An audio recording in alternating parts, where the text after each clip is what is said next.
The harder you try, the worse it gets. Does that sound relatable at all?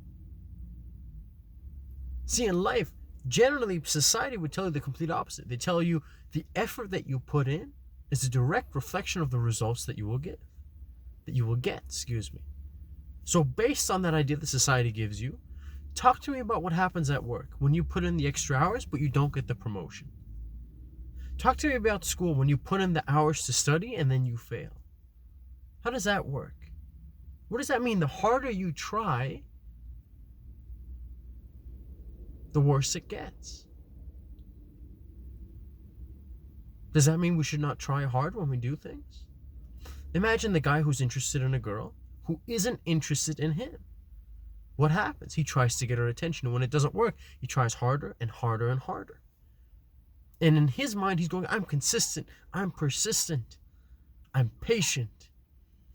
And in her mind, she's going, how desperate, how low self-respect this gentleman has for himself to do all of this to try to get my attention. The harder you try, the worse it gets. You might be in a position in your life where you want something so bad, and you're so focused, and you're intensely focused to the point where, have you ever heard you're standing so close to the tree that you can't see the whole forest? You got to take a couple of steps back so then you can see the entire thing. Otherwise, then it's just a couple of trees in front of you. So the unfortunate thing is, whether you want to apply this sort of thought in dating, in education, in work, in your relationships, there are times when the harder we try, the more effort we put into something, the worse our situation gets. Imagine you're trying to relax and you're trying to meditate. If you're sitting there going, I have to meditate, I'm not meditating, it's been 3 seconds gone, I have to meditate, I'm trying really, really hard to meditate, what happens? Oftentimes, you're not where you can be to be able to relax. Bruce Lee has this book on martial arts, and he talks a lot about being able to intertwine the hard intensity with relaxation. He goes, look, if you're too intense, you're not going to be able to move fluidly. You're not going to be able to adapt. It's going to be hard to think, to be agile on your feet. And he goes, well, look, if you're too relaxed, you might not have that aggression to go forward and to capitalize when necessary. So the point of interest is when these two meet. So logically, this is a very weird thing to wrap our head around. How is it that you can try harder at something and it actually gets worse because you tried harder at it? Now, this isn't like a blanket statement. There are things in life where you do put in more effort and you get better results, right? You take better care of your diet, of your nutrition, and you start feeling better. You start working out more, you start looking better and feeling better. But there's certain situations in life where if you want something so bad that you keep trying over and over and over again to get that thing, and if you do it too much, if you just push a little bit too far, not only does it not get better, not only does it not stay the same, it actually gets worse. So then what do? If you're in a situation where you're trying so absolutely hard and you are not reaping the rewards that you believe you are owed, what do you do then? When effort is not enough, then what do? You do the opposite. And it seems very counterintuitive, and it doesn't seem logical at all. But actually, you take your foot off the gas. And you go, okay, I'm putting in an abundance of effort, and it's getting me nowhere.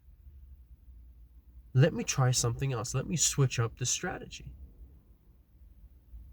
Right? Because there's a huge difference between saying, I'm not good enough, versus what I'm doing isn't good enough. The first one is a big problem because it's me. The second one, there's something externally. There's something that I can change a lot easier. And by changing it a lot easier, it can benefit me a lot easier.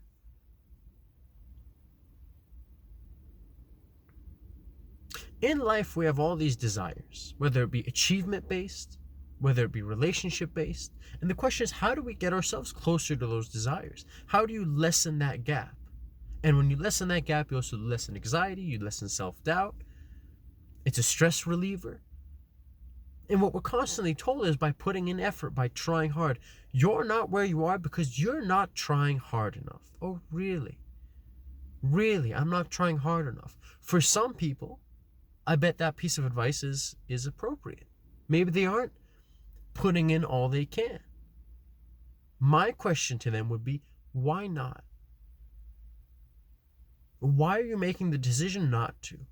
And maybe you'll say, oh, because people are lazy. It's like, maybe. Or maybe there's a greater desire pulling you into another direction. A direction that isn't this goal. Maybe you're so hyper-focused on this goal. You put all your effort in, and because you didn't succeed, you gave up on it.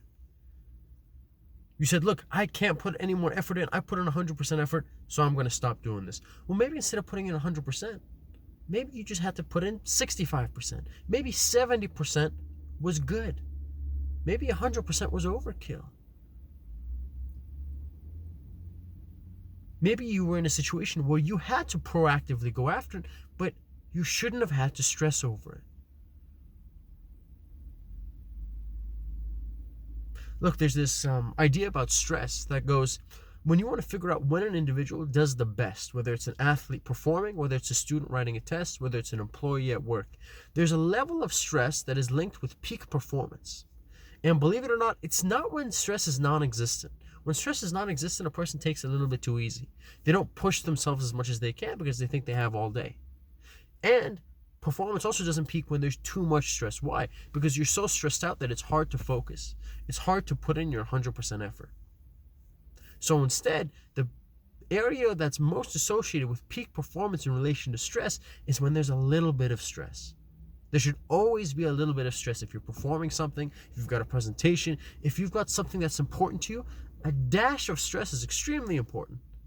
Not enough stress, you won't care enough to try. Too much stress, you're going to be overwhelmed, you won't be able to focus. But just a dash of stress will make you care enough to try without overwhelming you.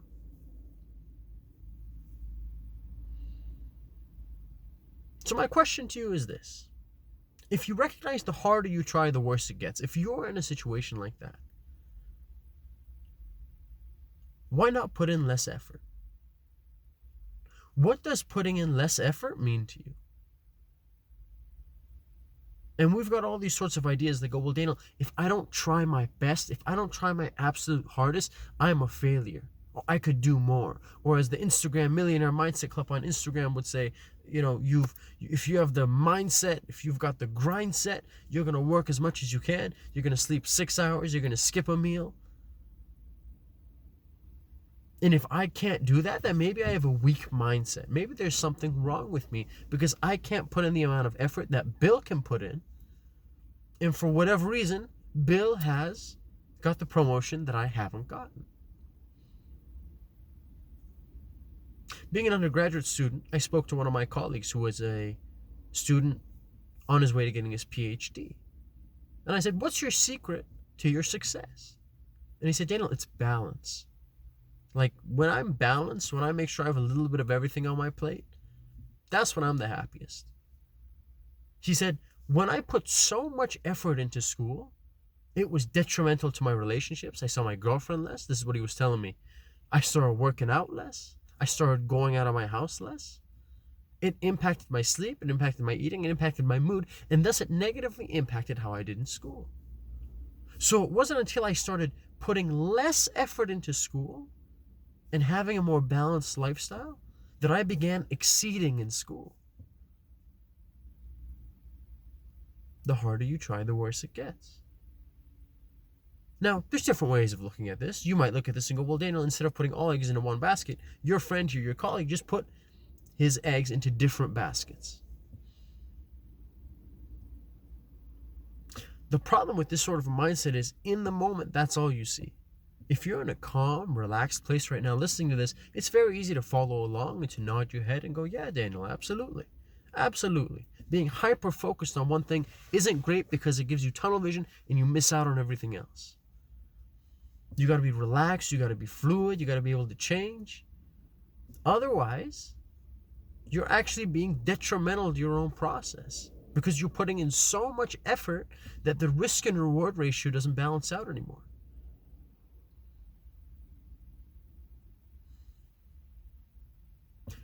If you could take a step back in your life, wherever you are right now, whether you're a student listening to this, whether you're a parent listening to this, whether you're in a relationship, whatever your situation may be, and you think about the things that are important to you, your relationship with your daughter, the impression of your employer of you,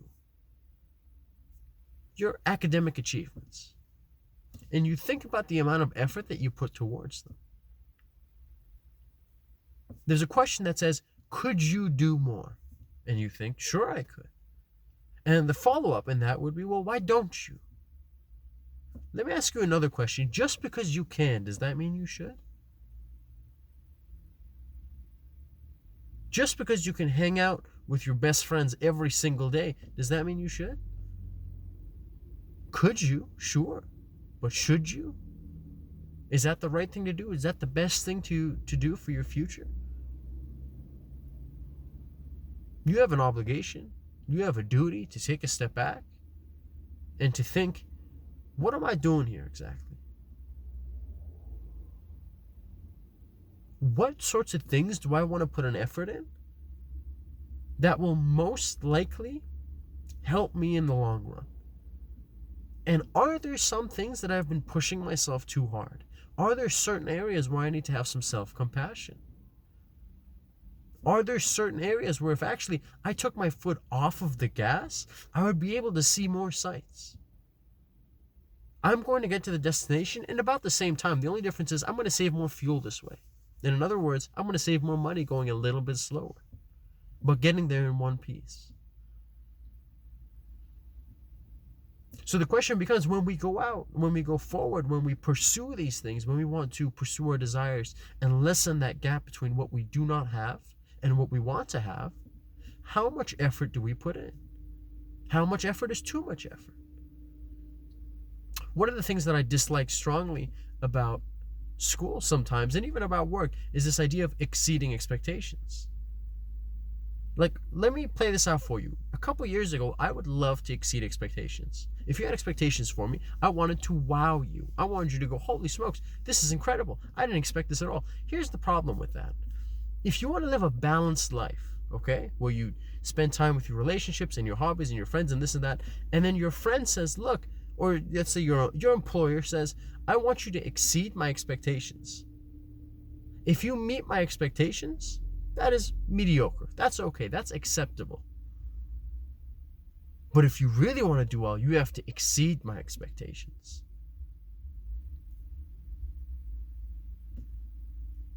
To them, that might sound like, oh, we're going to have a really interesting conversation about how to be the star pupil, about how to be the star employee and get the next promotion. To them. Because you got to prove that you're a go-getter. To me, that opens up a thought of, what are your expectations like? Are they realistic expectations? Are your expectations too low, thus you encourage me to exceed them? If that's the case, why not just increase your expectations and have me meet them? Or are your expectations high already, and then on top of that, now you want me to exceed the expectations that are high as it is? So what does that say about like work-life balance? What does that say about, look, I want to do everything I can at this job, but I still want to spend time with my kids? If exceeding expectations means that I got to stay late at the office and miss time hanging out with my family, I don't think I want to do that.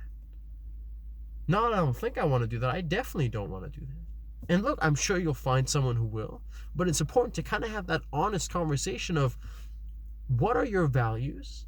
How much effort are you going to put in? And when your prof or your employer or your partner, someone looks at you and they go, look, these are the expectations. This is the amount of effort that I want you to put in. Always think to yourself and go, look, if I was to put in an extreme amount of effort, would the results justify the effort? Like, would I actually get that promotion if I stay late? Or no, will my boss just pat me on the back and say, thanks, I knew I could count on you, and that's it.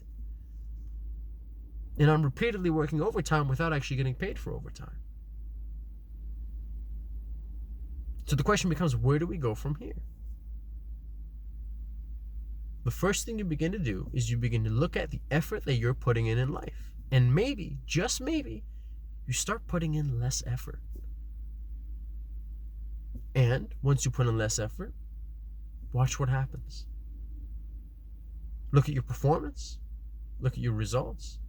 Pay attention to your mood. You make the decision yourself. Thanks for listening, everybody. Take care. Stay safe.